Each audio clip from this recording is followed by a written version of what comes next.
Hi, I'm Jay, and today on Jay's World Kitchen, we're making bobotie.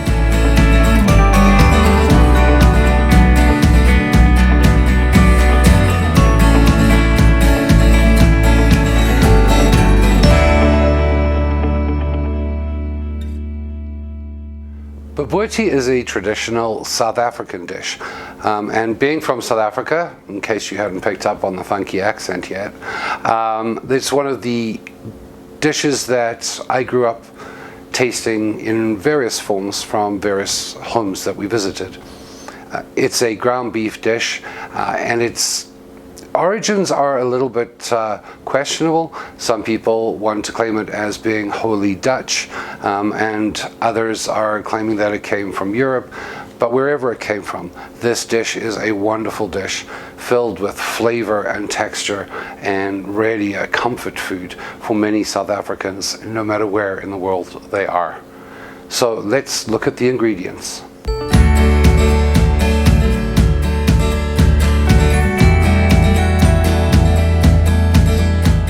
For this dish, you're going to need 2 pounds of ground beef, or pork, or lamb, or a combination of those. Sometimes people do like to do 1 pound of ground beef and 1 pound of ground pork.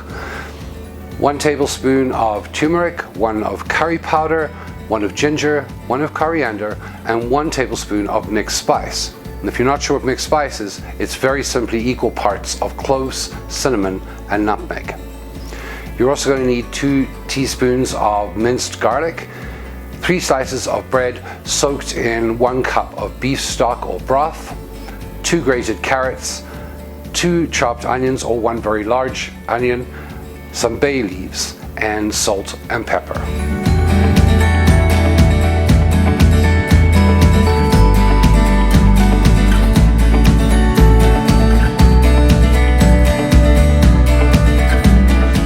At our stovetop, we have a cast iron frying pan and some oil, and it doesn't really matter what kind of oil you use. I just use vegetable oil for this, but you can use whatever you prefer. And we're going to throw in our onions and fry them up. The idea here is that your onions become translucent. You don't want to start caramelizing them. You don't necessarily need that sweetness in there.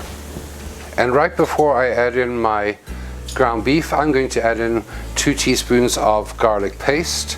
And a special thank you and a special shout out to follower Kevin for the really cool set of stainless steel measuring cups and spoons.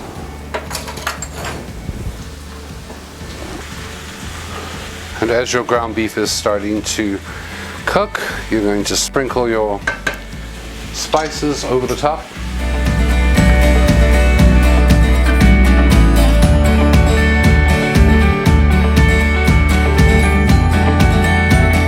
So this has been frying on high for about 5 to 10 minutes. The ground beef is very well cooked throughout. It doesn't matter if it's a little bit pink, because we're going to throw it in the oven in a little bit.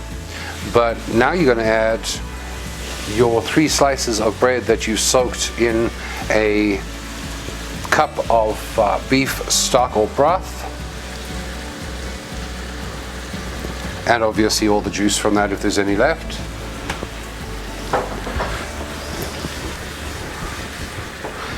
And it's going to become pretty pliable and break apart, and that's okay, that's what you want. It's going to become quite a saucy mix here. Also at this stage, some people do add in some dried fruit. I've had it with raisins and sultanas mixed in. Some people like to use chopped up dried apricots, which is a very South African thing to do. We're not doing that because we're going to actually be putting our fruit in with the rice that we're going to do in a little while, once this is in the oven. Once your bread is incorporated, you're going to add in your carrots and your salt and pepper to taste. And just for a little while, we're going to toss in your bay leaves before we transfer it into a casserole dish. We're going to be putting this into a 10 by 14 casserole dish and then popping it in the oven at 350 degrees.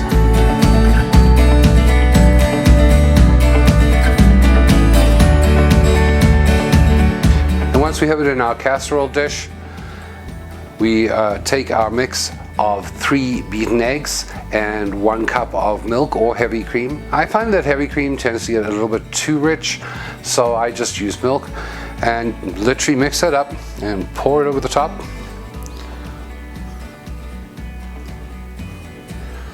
Really, it's just a simple custard. Garnish with some bay leaves. And pop that in the oven for about 25 to 35 minutes at 350 degrees Fahrenheit.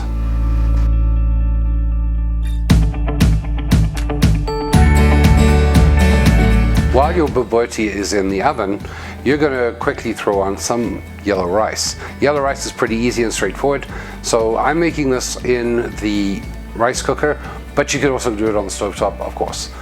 But I start off with 1 cup of rice, about 3/4, half a cup of raisins. You can use fruitcake mix if you really want. You don't have to use raisins if you don't like them. You're also going to use 1 teaspoon of turmeric, and the recipe calls for half a stick of cinnamon, but rather like butter, I don't think there's any such thing as too much cinnamon. And you're going to put that in your rice cooker with 2 cups of water. If you're doing just, and you'll see here I'm using basmati rice, which is one of my favorites. It's lighter and it's fluffier, and throw that into your rice cooker. Once that's cooked, you're going to add in some butter and a little bit of sugar, about 2 teaspoons worth, to taste.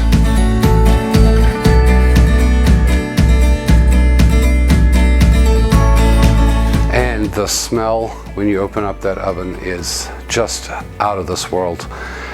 You cannot beat the aroma in this entire house right now. It's just amazing.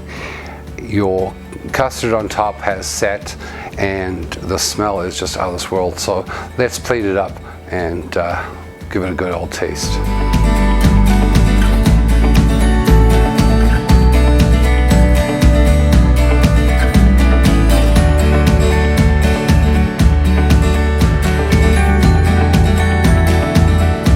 I'm so excited to taste this.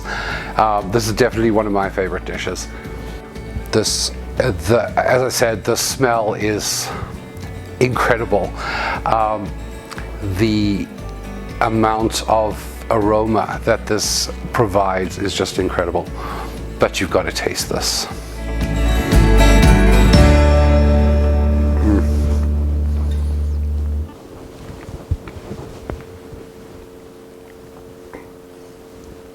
All the richness and depth of flavor that you can imagine.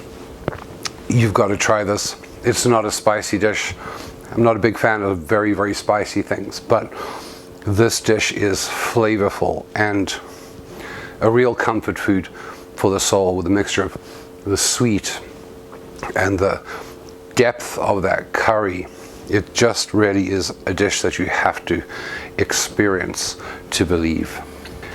If you've enjoyed this recipe, please hit that like button and hit the subscribe button if you haven't already. Let me know how you made out when you tried this recipe. I do love to hear what you've been up to in your kitchen. Get creative and try something new.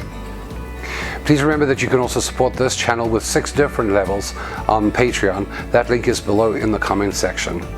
Thanks so much again for joining me, and until next week.